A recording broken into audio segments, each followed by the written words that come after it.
So, gagawa tayo ng soup. Magluto lang ako sa kasi yung isang kalan ko, ayun, nakatakip. Kasi nga, wala ng gas. Ayan, ang ating soup.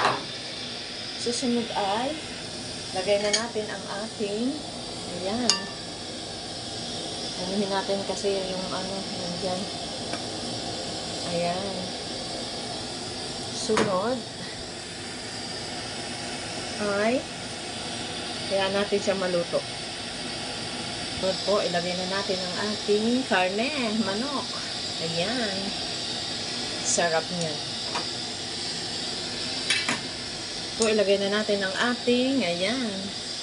Asang kuluan lang po yan. Kasi ayaw ko nang dapat dito lang siya. Pangit siya pag overcook. Ayan. May na yan. May karne siya.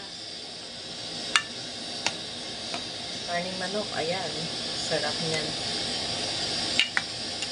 Ganyan lang siya. Tapos na. Yummy. Kain na na. Ayan po. Alin natin. Yan. Yan ang oven.